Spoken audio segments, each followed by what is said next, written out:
오늘 말씀은 창세기 29장 31절에서 35절의 말씀입니다. 우리 지지난주에 우리가 함께 나누었던 야곱이 베델에서 하나님을 만났던 그 이야기 뒤에 이제 야곱이 하란으로 가게 되었고, 하란으로 도착하게 되어서 라반과 그의 딸 라헬을 만나는 이야기, 그리고 그 속에서 있었던 레아의 이야기가 오늘 우리가 읽을 창세기 29장 31절부터 35절의 말씀입니다. 창세기 29장을 다 읽어야 하는데요, 우리가 시간 관계상 31절부터 35절 말씀까지만 읽도록 하겠습니다. 우리 31절 우리 함께 제가 먼저 읽고 우리 한 절씩 교독하고 우리 35절을 함께 읽도록 하겠습니다. 여호와께서 레아가 사랑받지 못함을 보시고 그의 태를 여셨으나 라헬은 자녀가 없었더라.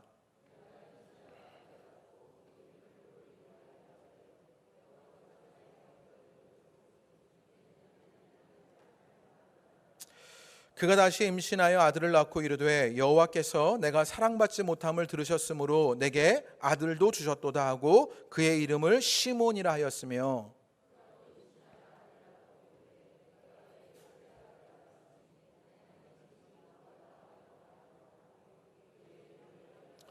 우리 함께 읽겠습니다. 그가 또 임신하여 아들을 낳고 이르되 내가 이제는 여호와를 찬송하리로다 하고 이로 말미암아 그가 그의 이름을 유다라 하였고 그의 출산이 멈추었더라. 아멘.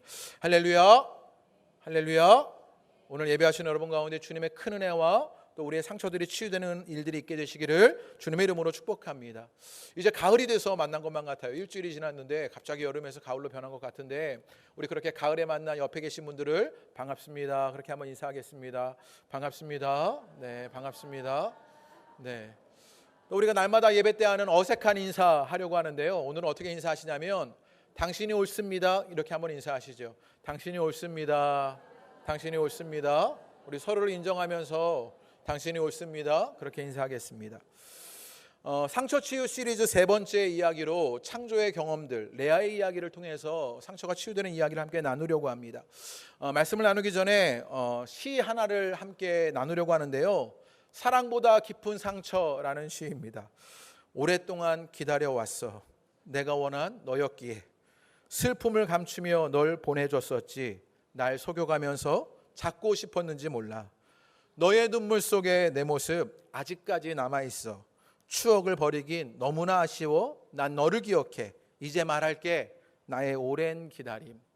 이게 갑자기 막 마음속에서 멜로디가 막 떠오르지 않습니까? 그러면서 너 떠나고 너의 미소 볼 수 없지만 항상 기억할게. 너의 그 모든 걸. 사랑보다 깊은 상처만 준 난 이젠 깨달았어. 후회하고 있다는 걸. 이걸 잘 부를 수가 없습니다 도저히. 네, 사랑보다 깊은 상처라는 그 임재범이라는 가수가 부른 노래입니다.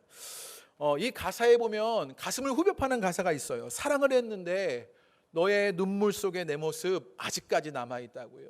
사랑을 했는데 그 사랑 때문에 서로에게 상처를 주게 되었고 그 눈물 속에 내 모습이 남아있다는 거지요. 그러면서 사랑보다 깊은 상처만 준 난 이렇게 고백합니다. 사랑을 해도 상처를 주는 일이 우리 사람이 가진 사랑 가운데 있는 것을 보게 되는 것이요. 그래서 눈물을 흘리게 만드는 우리가 아는 사랑의 모습이 있습니다. 사랑에도 상처가 있는 것을 봅니다. 인터넷에 나오는 어떤 삼류 잡지에 나오는 그런 기사 같은 글을 제가 읽었는데요, 남자를 피곤하게 하는 여자친구가 있답니다.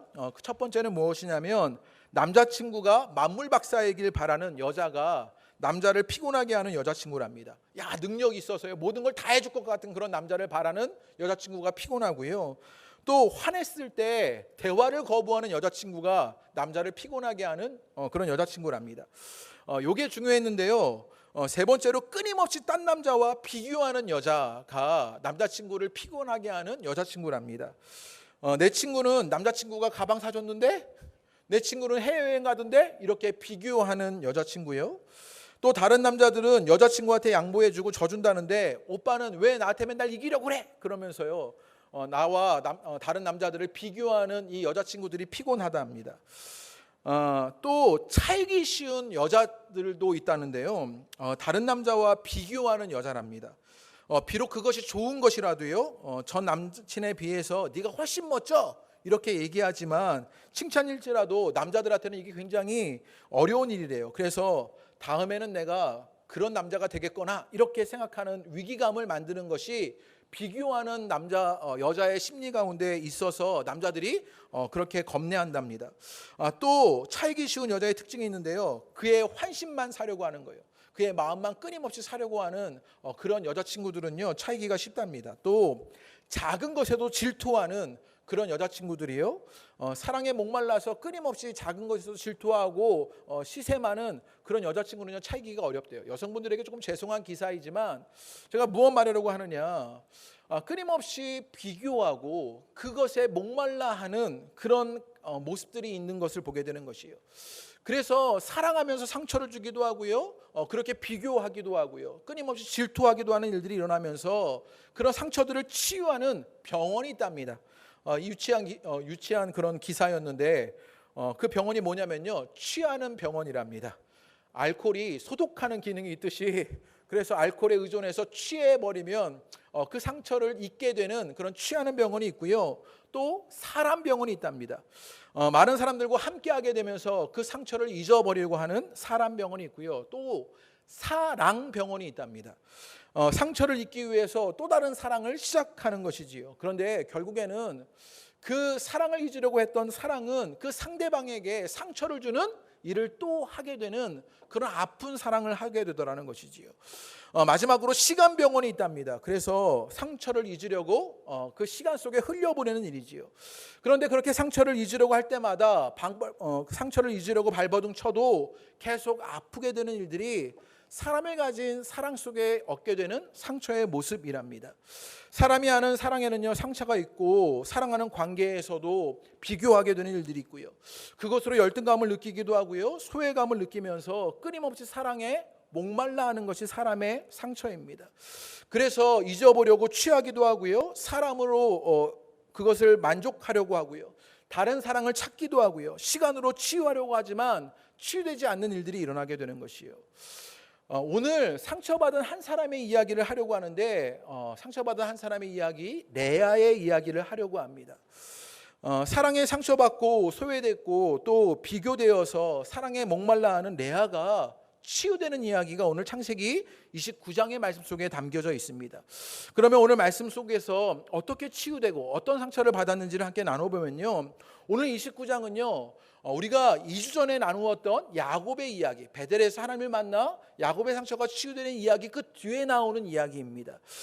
뒤에 이어 나오면서 야곱이요, 이제 하란에 도착하게 되었고요, 그리고 그의 외삼촌 라반과 라헬을 만나는 이야기로 29장이 시작됩니다. 이 이야기를 정리하면 이렇습니다. 야곱이 이제 외삼촌에 있는 라반이 있는 하란에 도착합니다. 거기에 우물이 있었어요. 그럴 때 목자들이 양에게 물을 먹이려고 모여 있는 것을 보게 됩니다. 이 우물은요, 일정한 사람들과 양이 모여야만 그 우물에 돌을 옮겨서 물을 먹게 되는 그런 우물이었습니다. 그리고 목자들에게 외삼촌 라반의 소식을 묻습니다. 그러자 이 목자들이요, 그 라반을 잘 알고 있는 것입니다. 그리고 소식을 알려주는데 그의 딸이 양을 몰고 오고 있다라는 소식을 알려주게 됩니다. 그때 라반의 작은 딸이었던 라헬이 양을 몰고 오게 되는 것이지요. 야곱이요, 그 모습을 보자 엄청 반갑게 그들을 맞이합니다. 그러면서 야곱이요, 라헬과 라반의 양떼를 보고는요, 우물을 덮고 있던 그 돌을 굴려서 양떼에게 물을 먹입니다.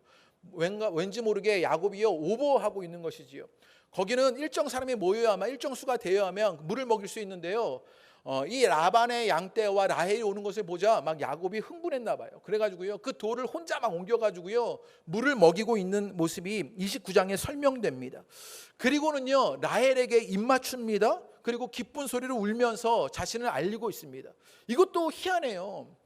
자신을 소개하고 입 맞추고 울어야 하는데 자신을 소개하지도 않고요, 갑자기 막 입을 맞추고는요, 막 기뻐 울고 있는 이 야곱의 모습을 보게 되는 것이요. 이전의 야곱의 모습은 굉장히 내성적이고요, 누군가의 뒤에 숨어 있는 사람이 야곱이었어요. 그런데 갑자기 야곱이요 굉장히 적극적으로 변했지요. 대담하게 변했지요. 아마 28장에 나와 있는 하나님을 만나는 경험이 야곱을 어떤 상황 속에서 더 적극적이고 대담하게 만든 것만 같아요. 그렇게 야곱이 그렇게 라반을 만나게 됩니다. 그러자 라반이 야곱이 왔다는 소식을 듣게 되고 가족이라는 사실을 확인합니다. 그러면서 한 달간 머물러 야곱이요 그 라반에게 머무르면서 목자로 일을 하게 되다가 이제 라반이요 계약을 하게 되는 것이지요. 이제 야곱이 일하게 될 때 그 보수를 어떻게 하면 좋을지 물으니까 야곱이 제안을 하게 됩니다. 내가 7년 동안 이 라반을 위해서 일하면 작은 딸 라헬과 결혼시켜 달라고 그렇게 제안하지요. 라반이요 그 제안을 받아들이게 됩니다. 그 계약이 성사되고 그러면서 야곱은요 라헬을 위해서 7년 동안 일하게 되는 일이 있습니다. 지금 29장을요 제가 20절까지의 이야기를 설명드렸는데 지금요 야곱이 라반을 만나고요 라헬을 만나는 아주 드라마틱한 이야기가 진행됩니다. 그런데 이 이야기에서 이 과정 속에서요 한 사람만 소외되고 있는 것을 보게 됩니다. 지금요 야곱이요 라반을 만나고요 라헬을 만나면서 기뻐하게 되고요 그 라헬을 위해서 일하게 되는 이야기가 등장하게 되는데 이 과정 속에 철저하게 소외당하는 한 사람 누가 있습니까? 레아가 있는 것을 보게 되는 것이요. 16절과 우리 17절 말씀을 한번 읽어보겠습니다. 오늘 29장 16절과 17절 말씀 한번 읽어보지요. 그러면 그 과정 속에서 레아는 어떻게 묘사되느냐, 우리 16절과 17절을 다 같이 읽겠습니다. 시작. 언니의 이름은 레아요 아우의 이름은 라헬이라. 레아는 시력이 약하고 라헬은 곱고 아리따우니. 갑자기 뜬금없이요 라헬과 레아를 소개하면서 레아를요 잠깐 소개하는 것만 같아요. 그러면서 언니가 있는데 그 언니의 이름은 레아고 작은 딸은 라헬이다 이렇게 소개하면서요 또 레아는 시력이 약하고 라헬은 곱고 아름답다.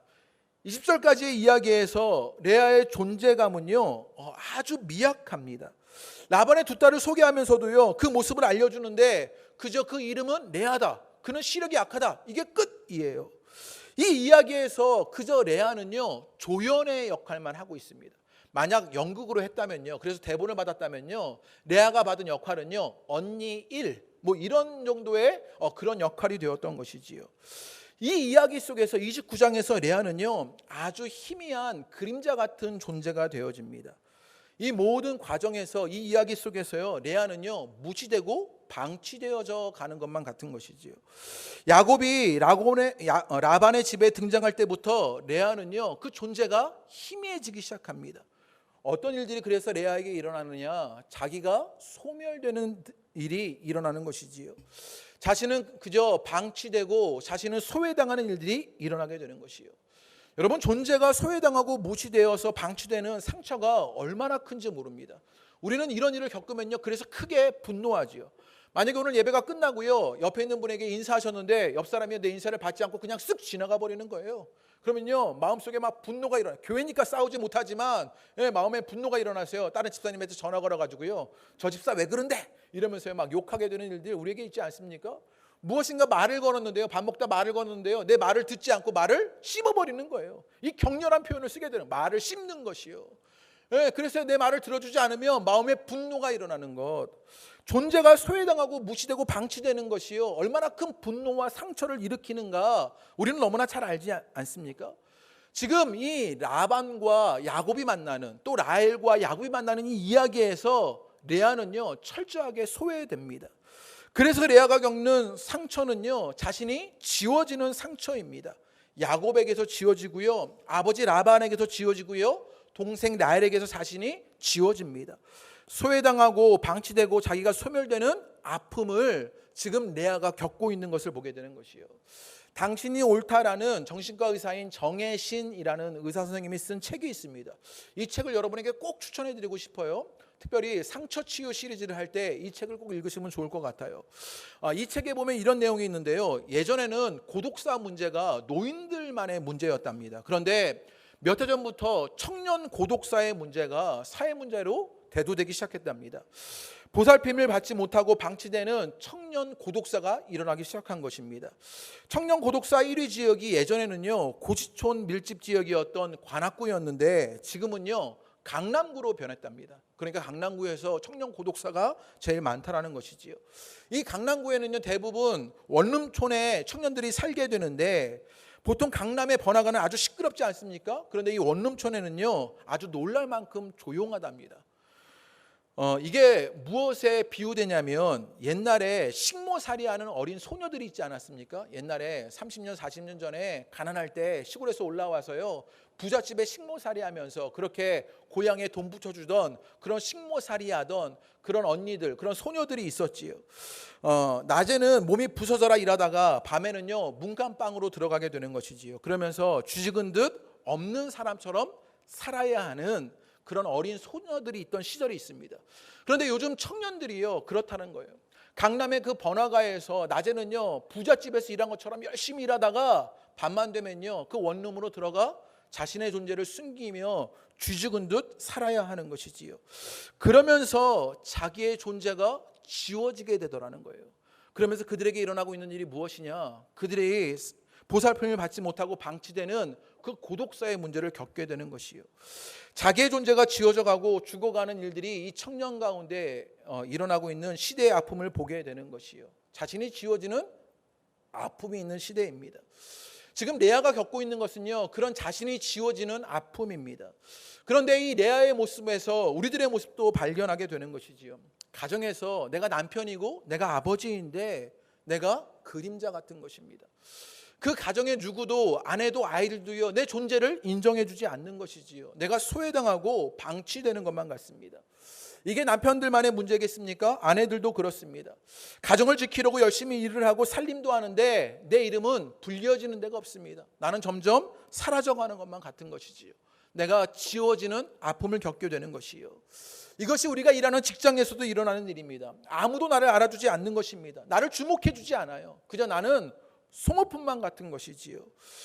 어느 청년이 이런 고백을 했다는 거예요. 수련회 때 그 청년이요, 내가 교회에서 느꼈던 게 무엇이냐면 나는 교회의 배경 같더라고. 제가 그 이야기를 듣고 참 가슴이 아팠습니다. 꼭 자신이 배경 같은, 병풍 같은 존재같이 여겨지더라는 것이지요. 저 청년, 저 사람은 주연인 것 같고 사람들이 그에게 말 걸어주고 그렇게 말을 들어주는데 그렇게 관심을 받는데 나는 배경처럼 조연인 양 그냥 청년 1이 되어져 버린 일들이 일어나게 되는 것이요. 교회라는 공동체 안에서도 자신이 지워져가는 그 상처를 겪게 되는 것이 오늘을 살아가는 우리들의 모습이 아닙니까? 그렇게 소외되고 방치되고 무시되며 내가 지워져가는 삶을 살게 되면서 우리는 상처받고 있는 것은 아닙니까? 그것이 레아가 받았던 상처의 모습입니다. 더 아픈 건 소외되고 방치됐는데 이전에 레아에게 어떤 일이 있었냐? 끊임없이 비교당하면서 열등감도 느꼈던 것입니다. 17절을 보면요, 뭐라고 말했냐면요, 레아는 시력이 약하고 라헬은 곱고 아리따우니 이렇게 말합니다. 여기서 시력이 약하다는 말은요, 부정적으로 해석될 수도 있고요, 긍정적으로 해석될 수 있는데 부정적으로 해석하면요, 눈이 총명하지 못하다. 그러니까 이 여자가 총기가 없는 여자다, 그런 뜻으로 해석될 수 있습니다. 눈이 막 똘망똘망해야 되는데 눈이 흐리멍텅한 총기가 없는 그런 모습이 레아의 모습이었는지 모릅니다. 긍정적으로도 해석할 수 있는데 긍정적으로 해석하면요, 레아의 눈매가 부드럽다, 이런 뜻이랍니다. 그러니까 눈매가 부드러운 여성이다, 이렇게 해석이 돼요. 어떤 해석이 어떻게 됐느냐가 문제가 아니라요, 문제는 무엇이냐면 그 뒤에 따라오는 말입니다. 레아는 시력이 약한데 라헬은요 뭐예요? 곱고 아리따우니, 이게 문제인 것이지요. 지금 레아가 겪는 아픔은요, 라헬이 곱고 아름다운 것입니다. 여러분, 레아는 시력이 약하고 참 뜬금없는 이야기 아닙니까? 네, 만약에 라헬은 곱고 아름다우면 레아는 코는 예쁘다 이렇게 말하면요 좀 말이 되는 것 같아요. 그런데요, 레아는 시력이 약하고, 이게 꼭 뭐가 같냐면요, 아이를 처음에 막 만났는데 아기들을 막 부모님이 데리고 왔는데 아기를 봤는데 아기를 딱 보니까 갑자기 해줄 말이 없는 거예요. 보통은요, 너무 예쁘다 이런 말을 해야 하는데 아기 얼굴이 그런 얼굴이 아닌 거예요. 그럴 때가 있잖아요. 그러면요, 우리가 흔히 쓰는 말 귀엽다, 혹은 아빠 닮았네, 엄마 닮았네, 이런 말로 대신하죠. 그런데 정말 그런 말도 안 나오는 아기들이 가끔 있어요. 그러면 정말 뜬금없는 이야기 하는 거죠. 아기가 공부 잘하게 생겼네, 뭐 이런 이야기 하게 되는 것입니다. 지금요, 레아가 그런 모습이에요. 왠지 비교하기도 어려운 그런 대상이 되어버린 것이에요. 레아는요 라헬에게 늘 그렇게 비교당하면서 소외됐던 것입니다. 레아는요 자라면서 늘 라헬과 비교를 당했고요, 자라면서 그 비교 속에서 겪게 되는 열등감이 있었습니다. 라헬은 곱고 아름다운데 레아는 점점점 할 말이 없는 것이지요. 그 말들이 상처가 되었던 것입니다. 사람들의 관심은 늘 라헬에게 있었고요, 레아에게는요 관심을 두지 않습니다. 그러면서 레아는요 나는 왜 이 모양일까, 부러우면 지는 거라는데 늘 라헬을 부러워하면서 살게 됐던 것이 레아의 모습입니다. 모든 면에서 동생에게 밀리고 주위 사람들에게도 무시당하고 외면당하면서 자기는 점점 작아져만 가고 마음에 병이 생겼던 것이 레아의 모습입니다.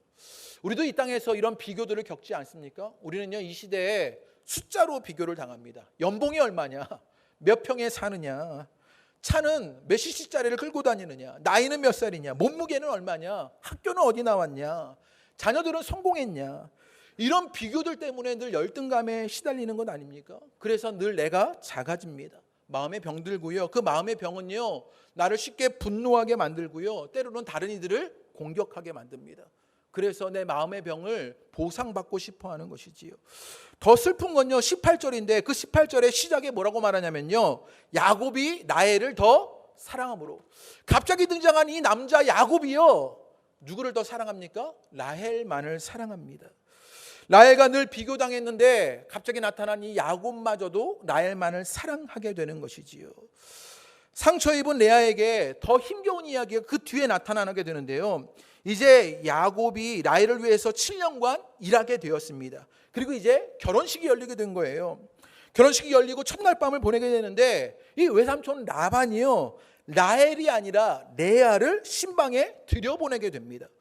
야곱은 그것도 모르고요 레아와 동침하게 되는 것이지요. 우리 교회 권사님이요 처음에 시집 오셨을 때 뭐라고 말씀하셨냐면, 남편 얼굴 언제 처음 보느냐 그랬더니 첫날 밤 보내고 아침에 보셨다고. 실화입니다, 실화. 제가 이름을 밝혀드리고 싶지만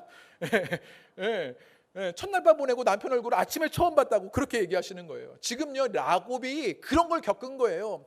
당시 결혼 풍습에 의하면 충분히 그럴 가능성이 있었던 것이지요. 얼굴을 가리고 신부의 얼굴을 보지 못하고 밤을 지내야 했던 그 밤에 아침이 되니까 자기가 원했던 7년간이나 일해서 얻으려고 했던 라헬이 아니라 레아가 떡 있는 것입니다. 그러자 야곱이요 레아를 보고는 분노하게 되는 것이지요. 그리고 외삼촌 라반에게 따지게 됩니다. 그러자 라반은요 라헬을 위해서 또 7년을 일하라고 제안합니다. 그리고 라헬을 줍니다. 그러면서 야곱은요 또 다른 7년을 라헬을 위해서 일하게 되는 것이지요. 여기서 레아의 마음이 어땠는지 레아의 관점으로 이 사건에 한번 접근해 볼 수 있습니다. 우리 20절 말씀을 한번 읽어볼까요? 그렇게 레아의 마음으로 20절을 한번 읽어보면, 우리 20절 한번 읽겠습니다. 시작. 야곱이 라헬을 위하여 7년 동안 라반을 섬겼으나 그를 사랑하는 까닭에 7년을 며칠같이 여겼더라. 야곱이요 막 7년간 일하는데 7년을요 며칠까지 여기면서 막 즐겁게 일하는 거예요. 라헬을 사랑하는 그 마음 때문에 그 시간이요 막 후다닥 지나가고 있는 거예요. 그런 모습을 바라보는 레아는 어떻게 했냐고요. 나는 왜 그 사랑 받지 못하지? 나를 위해 왜 일해주는 사람은 없지? 라고 말하며 아파하지 않았겠습니까? 25절의 말씀입니다. 첫날 밤을 보내고 축복받아야 하는 그 첫날 밤 아침에 어떤 일이 레아에게 일어나느냐, 우리 25절 읽겠습니다. 시작. 야곱이 아침에 보니 레아라 라반에게 이르되 외삼촌이 어찌하여 내게 이같이 행하셨나이까? 내가 라헬을 위하여 외삼촌을 섬기지 아니하였나이까? 외삼촌이 나를 속이심은 어찌 됨입니까? 딱 눈 떠보니까요 야곱이요 라헬이 아니고 레아인 거예요. 레아라 이럴 때요. 그럴 때 야곱이요 레아 너무 좋지, 레아도 너무 기쁘지, 내가 정말 사랑할 수 있지, 이랬으면 좋았을걸요. 야곱이요 분노하는 것 아닙니까? 내가 그렇게 열심히 일했는데, 그렇게 열심히 섬겼는데 외삼촌이 나를 왜 속였습니까? 이러고요 라반에게 따지고 있는 그런 야곱의 모습을 보게 되는 것이요. 우리도 이런 소금 경험들이 몇 번씩 있지요. 결혼식 후에 첫날 밤을 보내고 아침이 되었는데 화장을 지운 아내의 모습, 그래서 웬 낯선 여자가 내 옆에 있나? 이럴 때 우리도 속은 것 같은 마음이 들 때가 있었지요. 개근데요 별로 웃으시는 분이 별로 없어서 슬픕니다만, 야곱이요 그렇게 슬픈 마음을 가져게 되었던 것입니다. 자기가 동침한 것이 라헬이 아니라 레아인 것을 안 야곱이요 분노하며 따지게 됩니다. 그런데 그 모습을 보고 있는 레아가 어떻게 했냐고요. 결혼을 하고는 첫날 밤 아침이 어떤 아침이었겠습니까? 희망찬 아침이 되어야 하지 않겠습니까? 새로운 삶을 시작하는 기대가 부푼 아침이 되어야 하지 않겠습니까? 모든 사람에게 축복을 받는 그런 아침이 되어야 하지 않겠습니까?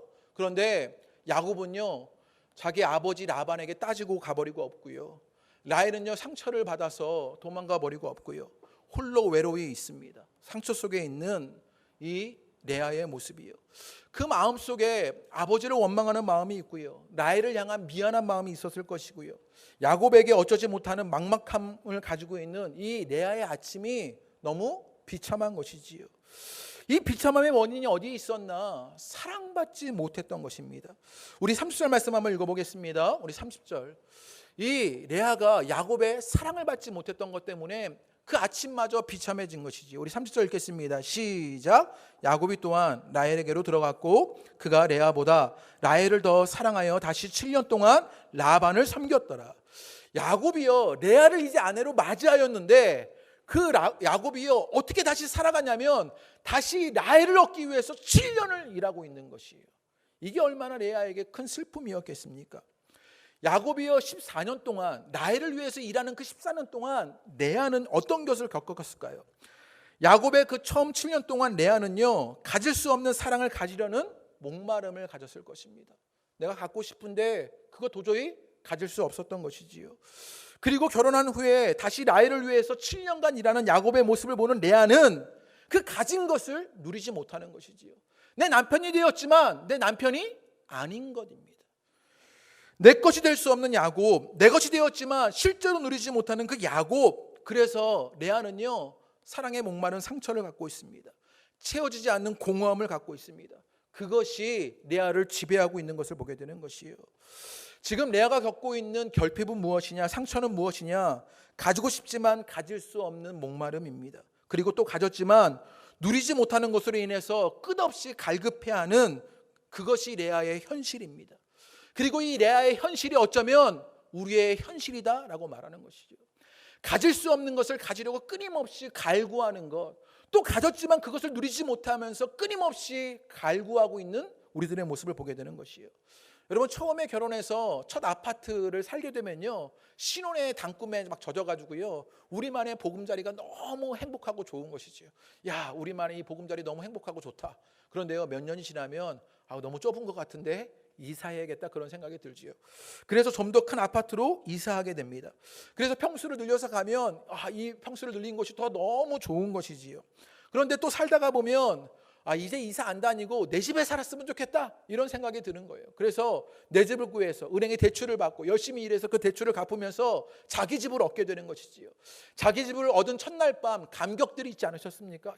드디어 내 집이구나, 내 집에서 내가 이제 편안히 살겠구나, 그런 마음이 차다가 그것도 몇 년입니다. 몇 년이 지나면 이제 헌 아파트 말고 새 아파트 살고 싶다. 이 화정에 20년 된 이런 아파트들 말고 식사동에 새로 지은 저 아파트로 가야 되겠다, 이런 마음이 드는 것이 우리들의 모습이에요. 우리 안에 채우지 못하는 목마름이 있는 것이지요.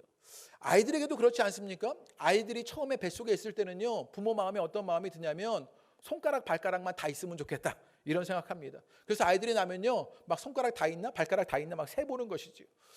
그러다가 아이들이 자랄 때는요, 이 아이가 아프지만 않고 건강하게 자랐으면 좋겠다, 이런 생각을 하게 되는 것이지요. 그런데 지금은요, 손가락 발가락 다 있고 아프지도 않은데 이 아이 나가 살았으면 좋겠는 거죠. 이거 빨리 독립 안 하나? 나가 살지. 옛날에는요, 손가락 발가락만 있으면 좋겠다, 그저 아프지만 않으면 좋겠다라고 여기는데 지금은요, 나가 살면 좋겠다라고 생각하는 게 우리에게 있는 채워지지 않는 목마름 아닙니까? 제가 예전에 목회하기 전에요, 저는요 담임 목회를 빨리 하고 싶었습니다. 그래서 교회에서 열심히 사역하고 또 교회 여러 가지 일들을요 막 이렇게 펼쳐보고 싶었던 거예요.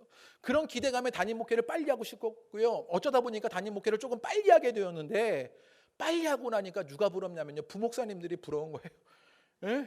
자기가 결정하지 않아도 되고 책임지지 않아도 되는 그 부목사님이 너무 부러운 것이지요. 그렇다고 다시 부목사가 될 수 있느냐? 그럴 수도 없어요. 이 담임 목사의 맛을 봐가지고는요, 담임 부목사가 될 수도 없는 것. 우리가 가지고 있는 채워지지 않는 목마름, 그 공허함들 아닙니까? 만족이 없습니다. 채워지지 않는 그 목마름으로 계속 갈구하기만 하는 것이 레아의 모습에 비춰진 우리의 현실인 것을 보게 되는 것이에요. 지금 레아가 갖고 있는 상처들을 보면 자기가 지어지는 소외의 상처가 있고요, 비교당하면서 열등감 속에서 아파하고요, 사랑에 목말라 하면서 사랑의 상처를 받지만 어디에도 만족이 없고 채워지지 않는 목마름 속에 계속 갈구하면서 아파하기만 하는 것이 레아의 모습입니다. 그 상처를 우리도 갖고 있다? 성경이 그렇게 알려주는 것이지요. 그럴 때 어떤 일이 일어나는지를 봐야 하는데, 만약에요, 아침에 딱 눈을 뜬 거예요. 야곱이 아침에 눈을 떴는데 레아인 것이지요. 라헬인 줄 알았던데 레아였던 것이에요. 그러면서 야곱이요, 이왕 이렇게 된 거 내가 레아를 정말 사랑해줘야지, 그렇게 살기로 다짐하고 이 레아와 야곱이 행복하게 살았다면 이 이야기가 해피엔딩으로 끝나겠습니까? 그렇지 않은 것이죠. 왜냐하면 또 소외당한 라헬이 있기 때문입니다. 이것을 잘 봐야 하는데, 여러분, 사람이 하는 일들은요, 한쪽이 잘 되면 다른 한쪽은 내몰리게 되는 일들이 있습니다. 우리가 잘 살면요, 누군가는 가난해야 되는 일들이 일어나게 되는 것이 어쩌면 이 땅에서의 일입니다. 레아가 사랑을 받으면요, 라헬은 미움을 받게 되는 것, 소외당하게 되는 것, 이것이 인간의 역사인 것이지요. 그래서 하나님은요, 하나님의 창조적인 방식으로 우리의 역사를 바꾸어 가시는 일들을 보게 됩니다. 여기가 중요한데요, 인간의 역사를 통해서 누군가는 내몰리고 누군가는 잘 되는 그런 인간의 역사가 아니라 하나님은 창조적인 방식으로 새롭게 일하시는 것들을 보게 되는 것이요. 그러면 하나님이 레아에게 어떻게 창조적인 방식으로 새롭게 일하셨느냐, 우리 31절의 말씀을 읽어보겠습니다. 31절을 다 같이 읽어보시지요. 시작. 여호와께서 레아가 사랑받지 못함을 보시고 그의 태를 여셨으니, 하나님께서요 이제 내 삶에 개입하십니다. 그래서 31절의 시작에 여호와께서라고 말합니다. 여러분에게도 이 하나님의 개입이 있게 되기를 주님의 이름으로 축복합니다. 사랑받지 못함을 보시고 레아가요, 그 존재가 지워지는, 소외당하는 아픔을 겪고 있을 때, 비교당함의 열등감에 상처를 겪고 있을 때, 사랑에 목말라하며 결핍에 시달리게 되었을 때, 하나님은요 그 레아를 어떻게 하셨어요? 보고 계시는 것을 보게 됩니다. 여러분에게도 이 주님이 경험되기를 주님의 이름으로 축복합니다. 주님이 여러분을 지켜봐 주시는 것이지요. 내가 지워지는 것 같은데, 열등감에 시달려서 아파하는데, 사랑에 목말라하면서 어느 것도 채워지지 않는데 나를 봐주시는 분이 계시는 것입니다. 내 인생에 개입하시는 분이 계십니다. 그분이 누구십니까? 주님인 것을 보게 되는 것이요. 특별히 주목할 것이 있는데 31절의 말씀에 그의 태를 여셨다 이렇게 말합니다. 여기서 여셨다라는 말이 히브리어로요 파타흐라는 말인데요, 이 말의 뜻이 중요한데요, 열다, 풀다, 시작하다, 해방하다의 뜻이 있습니다. 지금요 하나님께서 레아를 보시자 태를 여셨어요. 이 여는 건요 풀다, 열다, 시작하다, 해방하다의 뜻이 있다고요. 이것을 조금 풀어보면 이런 말로 해석될 수 있지요. 하나님께서 레아를 보시자 이제 레아에게 새로운 삶이 시작됩니다. 그 상처에서 해방되는 일들이 일어나게 되는 것이에요.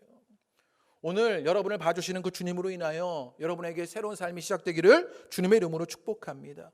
여러분에게 그 상처 가운데 해방되는 일들이 있게 되기를 주님의 이름으로 축복합니다. 레아를 향한 하나님의 창조적 역사가 일어났던 것이지요. 하나님이 지워져 가고 열등감에 사로잡혀서 사랑에 목마른 상처 입은 레아를 버려두지 않고 해방시키시고 새롭게 시작하십니다. 하나님의 재창조의 일이 일어나는 것이요. 하나님은요 레아를 보시고 시작하고 해방하시면서 창조적 역사로 일하시는 것을 보게 됩니다. 그래서 레아의 태를 여시는 것이요. 여러분, 레아의 문제를 해결하는데 우리는요 레아의 문제를 해결하려면 어떻게 하냐면요, 레아를요 성형시켜주는 거예요. 그래서 라헬만큼 이쁘게 만들어주는 것, 혹은요 야곱의 사랑을 받도록 그 야곱의 마음을 바꾸시는 것, 혹은 라헬이 언니 레아를 이해하게 되는 것으로 화해하는 그런 방식의 상황과 환경을 바꾸는 일을 하나님이 하시는 것이 아닙니다. 하나님이요 레아를 새롭게 하시고 해방시키시는 그 일에서 하나님은요 레아의 존재를 바꾸시는 일들을 보게 되는 것이요. 하나님은요 상황과 환경을 바꾸시는 것이 아니라 레아의 존재를 바꾸는 그 창조적인 역사로 새로운 시작과 해방을 이루시는 것들을 보게 되는 것이요. 레아가 새로워지는 창조적 경험을 통해서 레아를 치유하고 있는 것을 보게 됩니다. 주님 안에서 새로워지는 이 창조적 경험이 상처를 치유하게 되더라는 것이에요. 그래서 어떤 일이 일어나게 되느냐, 하나님이 보시고 하나님의 삶에 개입해 주시고 레아가 새롭게 시작하고 이제는 그 상처 가운데 해방되면서 어떤 일들이 일어나느냐, 31절부터 34절의 말씀, 이제 라헬에게 없는 새 아들을 낳게 되는 이야기가 등장합니다. 우리 32절부터 34절 한번 읽어보겠습니다. 시작. 레아가 임신하여 아들을 낳고 여호와께서 나의 괴로움을 돌보셨으니 이제는 내 남편이 나를 사랑하리로다 하였도다. 뭔가 감격적인 일이 일어난 것만 같아요. 그래서 태를 여셨고요, 시작되었고 나에게 없는 이제 아들을 주신 거예요. 그래서 첫 아들 루벤을 낳게 된 것입니다. 우리 또 33절의 말씀입니다. 시작. 그가 다시 임신하여 아들을 낳고 이르되 여호와께서 내가 사랑받지 못함을 들으셨으므로 내게 이 아들도 주셨다 하고 그의 이름을 시므온이라 하였으며, 이제 시므온도 낳게 됩니다. 라헬에게 없는, 그래서 뭔가 균형이 잡혀지는, 공평하게 되어지는 하나님의 위로가 일어나고 있습니다. 또 34절의 말씀을 읽어보겠습니다. 시작. 그가 또 임신하여 아들을 낳고 이르되 내가 그에게 새 아들을 낳았으니 내 남편이 지금부터 나와 연합하리로다 하고 그의 이름을 레위라 하였으며, 지금요 루벤을 낳고 시몬을 낳고 레위를 낳는 일들이 있습니다. 얼핏 보면 아들을 낳게 되면서 레아가요 확 달라지는 것만 같아요. 그래서 잘 되어지고 레아의 목마름이 해결되는 것만 같아 보여요. 같아 보이는 것입니다. 그런데요, 오늘 32절과 33절과 34절의 말씀을 잘 보면 르우벤을 낳고는요 레아가 뭐라고 말했냐면 내 남편이 나를 사랑하리로다 이렇게 말하고 있어요. 또 둘째 시몬을 낳고는요 내가 사랑받지 못함을 들으셨으므로 아들도 주셨다 이렇게 말합니다. 셋째 레위를 낳고는요 남편이 지금부터 나와 연합하리로다 이렇게 얘기합니다.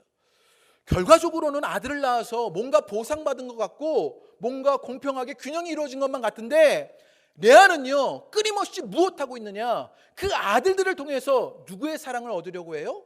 남편의 사랑을 얻으려고 하는 것이지요. 하나님이 그 삶에 개입하시고 은혜를 주셨어요. 하나님이 아들을 선물로 주셨지만 그 아들마저도 남편의 사랑을 얻는 도구로 쓰고 있는 레아의 모습을 보게 되는 것이에요.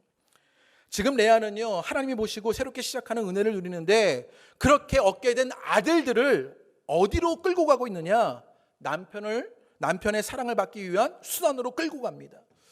은혜를 겪고 아들이라는 선물도 받았지만 남편의 사랑을 받기 위한 도구로 그들을 전락시키고 말게 되는 것이에요. 하나님의 은혜를 경험하고 아들을 선물로 받지만 여전히 레아는 남편만을 바라보고 있었던 것입니다. 이게 어쩌면 레아의 모습 속에 신앙을 하고 있는 우리들에게 있는 어리석음입니다. 레아에게는요 그 대상이 남편이었지만 우리에게는요 그 대상이 어쩌면 돈일 수도 있습니다. 성공일 수도 있습니다. 인기일 수도 있고요, 즐거움일 수도 있고요, 내 자녀일 수도 있고요, 내 자존심일 수도 있고요, 내가 누리고는 즐거움과 행복일 수도 있습니다. 끊임없이 그것만을 바라보면서 하나님의 은혜와 선물조차도 그것을 얻기 위한 도구로, 수단으로 삼는 것이 우리들의 모습이 되는 것이에요. 그래서 레아는요 남편만 바라보면서 자신의 신앙은 조건이 되고 도구가 되고 그 하나님의 은혜는 수단이 되어버리고 마는 것입니다. 하나님은요 레아를 보시고 새롭게 시작하시고 해방하시는데 레아는 여전히 남편만을 바라보고 있습니다. 그래서 새로운 시작도 없고 해방도 누리지 못하고 여전히 상처 속에 허우적거리며 선물로 받은 그 아들조차도 도구화시켜버리는 일들이 일어나게 되는 것이에요. 그런데 다행히 레아에게 변화가 일어납니다. 우리 35절 말씀 한번 읽어보겠습니다. 어떤 놀라운 변화가 일어나느냐, 우리 35절을 다 같이 읽어보시지요. 시작. 내가 이제는 여호와를 찬송하리로다 하고 이로 말미암아 그가 그의 이름을 유다라 하였고 그의 출산이 멈추었더라. 넷째를 낳게 돼요. 그런데 넷째의 이름이 뭐가 돼요? 유다가 됩니다. 이 유다를 낳았는데 레아가 고백하지요. 내가 이제는 여호와를 찬송하리로다. 이렇게 유다의 이름을 짓습니다. 내가 이제는 여호와를 찬송하리이다. 제게 눈여겨보게 되는 단어가 있었는데 이제는입니다. 옛날에는 남편만을 바라보는 그 목마름과 그 소외와 그 열등감을요 남편으로 해결하려고 하는 남편만을 바라보는 사람이었습니다. 그래서 하나님의 은혜도 도구화시켜버리고 말았는데 이제는 달라졌습니다. 그리고 이제는 뭐라고 고백합니까? 유다를 낳고는 여호와를 찬송하리로다. 무엇을 보게 되어 이제 레아가 여호와를 찬양하게 되는 것입니까? 하나님을 바라보게 되는 것입니다. 레아를 보시고 레아를 통해 다시 그 인생을 시작하시고 해방하게 하시는 하나님을 바라보게 되었던 것입니다. 남편 바라기에서 주님 바라기가 되자 이 창조의 주님, 절대자 주님을 만나게 되자 아들의 이름을요 남편과 상관없는 유다라 지으며 여호와를 찬송하겠다 고백하게 되는 것이에요. 그 창조의 주님을 통해 그 절대자인 주님을 만나게 되면서 그 상처와 목마름에서 해방되는 레아의 모습을 보게 되는 것이에요. 여러분에게도 이 자유와 해방이 있게 되기를 주님의 이름으로 축복합니다. 아까 소개해드렸던 당신은 옳다라는 책에 한 이야기를 소개하는데요, 중이 아들이 우울증이 심하게 걸린 것입니다. 그런 이야기를 학교 상담교사에게 듣고는 병원에 가서 심리검사를 하게 되었습니다. 그리고 결과를 들었는데 짐작대로 아이가 우울증이었고 부모님이 가지고 있었던 오랜 갈등이 아이에게 영향을 미쳤다는 그런 진단을 받게 됩니다. 약물 치료가 필요하다고 해서 약을 처방받고요, 상담 날짜를 받으면서 예약하고 집으로 돌아오는데 아이가 더 이상 병원을 가지 않겠다고, 약을 먹지 않겠다고 거부하게 되는 거예요. 그런데 이상한 일이 일어나기 시작했는데요, 그 사이에 아들의 반응이 달라지기 시작한 것입니다. 엄마 옆에 앉기도 하고요, 밥을 차려주면 군소리 없이 먹기도 하고요, 표정이요 부드러워지기 시작한 것입니다. 치료를 거부하여서 걱정하였는데 아들이 조금씩 괜찮아지는 것입니다. 아이가 달라지는 것을 보면서 병원 치료도 접게 되었습니다. 나중에 엄마를 통해서 아이의 이야기를 듣게 되었는데 아이가 어떻게 치유되었느냐, 엄마의 손을 잡고 병원을 오가는 그 시간이 아이가 좋았던 것입니다. 병원 근처에서 엄마가 먹었던 돈가스가 맛있던 것이었습니다. 의사의 이야기를 들으며 엄마의 눈에 눈물이 고이고 눈동자가 흔들리는 모습을 아이가 본 것입니다. 그리고 나 때문에 엄마가 힘들어하는구나, 그리고 자신을 안심하게 되었다라고 책은 설명합니다. 그러면서 이렇게 말합니다. 엄마의 흔들리는 눈동자에서 자기 존재감을 확인하고 자기에 대해서 안심하게 되었다고. 우리에게 필요한 건 우리를 향해서 눈동자가 흔들려지는, 그래서 내 존재가 확인되는, 그래서 내가 안심되어지는 일들이 있는 것 아닙니까?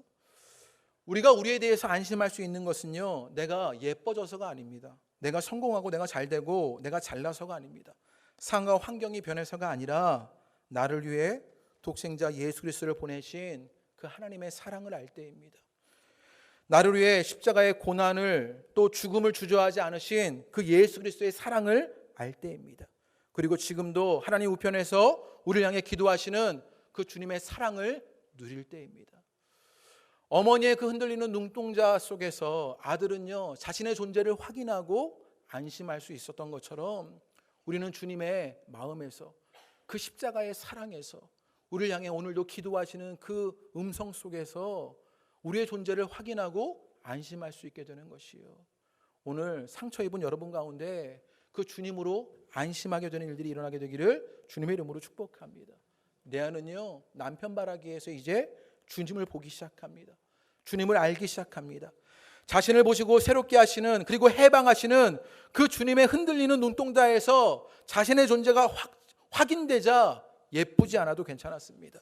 소외돼도, 자신이 지어지는 듯해도, 남편의 사랑을 받지 못해도 자기에 대해서 안심하게 되었던 것입니다. 그러자 남편이 남편으로 보이고 아들이 아들로 보이기 시작합니다. 그래서 유다를요 어떻게 이름 짓느냐, 여호와를 찬송하리이다. 이전에 세 아들은요 끊임없이 그 남편의 이름을 빗대어서 남편을 도구화시키는, 아들을 도구화시켜서 남편의 사랑을 얻으려고 하는 그 이름들을 짓게 되었는데요, 이제 유다는요 여호와를 찬송하리로다, 아들 존재 자체로의 이름을 짓게 되고 부를 수 있게 되는 것이요, 남편보다 크신 사랑의 주님을 만나자 자기를 안심하게 되는 레아를 보게 되는 것이요. 시편 23편 1절의 말씀, 시인은 이렇게 고백합니다. 우리 다 같이 읽겠습니다. 시작. 여호와는 나의 목자시니 내게 부족함이 없으리로다. 다시 읽습니다. 여호와는 나의 목자시니 내게 부족함이 없으리로다. 또 한번 읽어봅니다. 여호와는 나의 목자시니 내게 부족함이 없으리로다. 이 고백이 오늘 여러분의 고백이 되기를 주님의 이름으로 축복합니다. 내가 예뻐져서 부족함이 없는 것이 아닙니다. 내가 잘되고 성공해서 부족함이 없는 것이 아닙니다. 주님이 나의 목자이시기에, 나를 위해 십자가 지셨기에, 나를 구원하셨기에, 나를 죽도록 사랑하셨기에, 이 땅에 나를 찾아오셨기에 내게 부족함이 없는 것입니다. 그 하나님의 사랑 속에 자신의 존재를 확인하게 되자 자신을 안심하게 되는 것이요, 여러분에게도 이 상처의 치유의 일들이 있게 되기를 주님의 이름으로 축복합니다. 남편보다 크신 주님을 알고 주님을 만나 여호와를 찬송하리로다 고백한 레아의 삶이 그러면 어떻게 변했을까요? 상처 입은 것으로 그냥 끝나버렸겠습니까? 우리가 먼저 알아야 할 것이 한 가지가 있는데요, 이 창세기의 족장의 시대, 아브라함과 이삭과 야곱으로 그렇게 흘러가는 이 족장의 시대에는요, 죽게 되었을 때, 장례를 치르게 될 때 이런 구절들이 나옵니다. 자기 열조에게로 돌아간다, 이런 구절이 나옵니다. 이 말은요, 무슨 말이냐면 죽음 이후에도 그 신앙 공동체 안에, 그 하나님의 백성 공동체 안에 자기가 들어간다라는 그런 뜻이 있어요. 그래서 여러분, 죽게 되면, 장사하게 되면요, 함께 묵게 되는 그런 일들이 있었습니다. 그런데 아브라함과 사라, 이삭과 리브가가 막벨라 굴에 함께 장사되는 일이 있었는데, 그런데 레아가 죽었을 때 어떻게 죽었을까요? 창세기 49장 31절의 말씀이 그것을 우리에게 알려주는데, 우리 다 같이 한번 읽어보겠습니다. 시작. 아브라함과 그의 아내 사라가 거기 장사되었고, 막벨라 굴을 말합니다. 또 있습니다. 이삭과 그의 아내 리브가도 거기 장사되었습니다. 이삭과 리브가도 거기 장사되었습니다. 그리고 나도 레아를 그곳에 장사였더라. 라헬이 아니라 누가 그곳에 장사되었습니까? 레아가 장사된 것을 보게 되는 것이에요. 야곱의 사랑을 받지 못한 것 때문에 자신의 인생은 끝난 줄로만 알았습니다. 그런데 레아의 인생은요, 거기서 끝나지 않았어요. 영원히 야곱과 그곳에 장사되는 일들을 보게 되는 것이요, 레아는 야곱과 영원히 함께하게 됩니다. 여러분, 소외되는 것으로 끝나지 않습니다. 열등감으로 끝나지 않습니다. 사랑의 결핍으로 끝나지 않습니다. 여러분의 상처로 끝나지 않습니다. 십자가로 나를 찾아오신 그 예수 그리스도로 자신의 존재가 확인되고 안심하게 된 우리는 끝나지 않습니다. 그리고 그 레아의 축복을 우리에게 주십니다.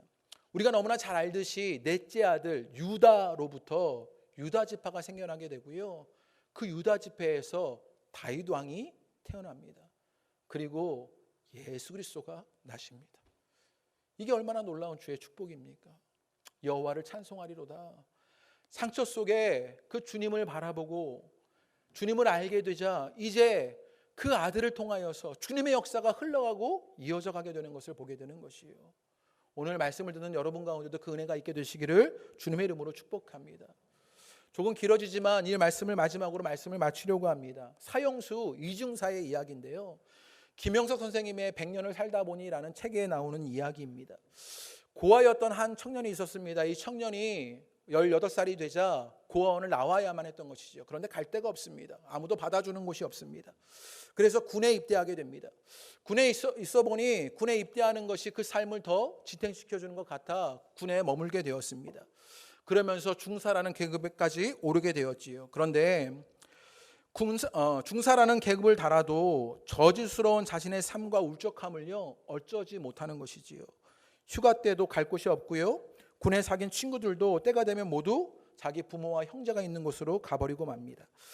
자기 처지를 알아주는 여자와 결혼할 길도 없어 보입니다.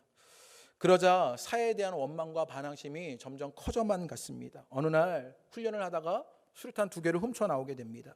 그리고 안동에 있는 영화관으로 가게 됩니다. 영화를 관람하고 나오는 사람들에게 너희는 즐겁게만 살고 나만 버림받은 법이 어디 있느냐라고 말하면서 수류탄을 던지게 됩니다. 여러 사람이 다치고 죽게 되고, 이 일로 이중사는 체포되고 군사재판에 넘겨져서 사형을 언도받습니다. 삶의 모든 희망을 포기한 채 차라리 죽게 된 것을 잘 되었다 여기게 됩니다. 그런데 이 교도소에서 이중사를 맞이하는 사람이 아무도 없을 때 이 이중사를 맞이하는 한 사람이 있었습니다. 바로 군목이었습니다. 이중사는 모든 것을 거부하고요, 죽기만을 원했는데 군목은 이 이중사를 위해서 계속해서 기도했습니다. 기도하다가 한 가지를 깨닫게 된 것이지요.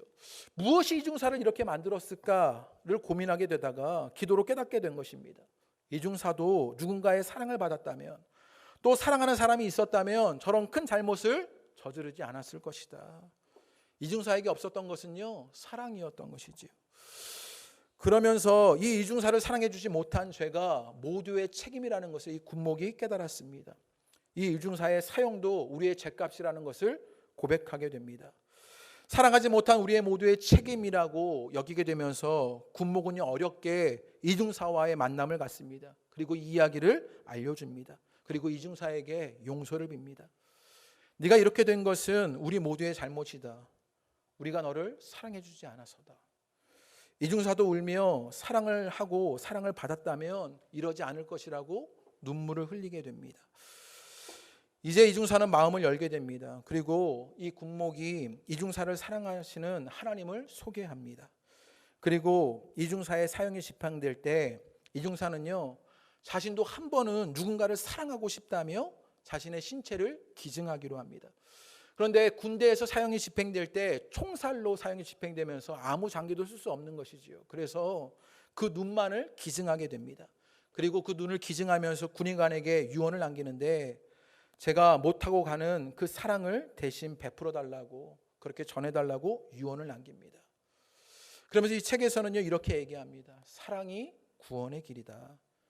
그리고요, 이렇게 말합니다. 아직 좀 더 많은 사람을 사랑할 수 있다는 것이 인생의 최고의 희망이다.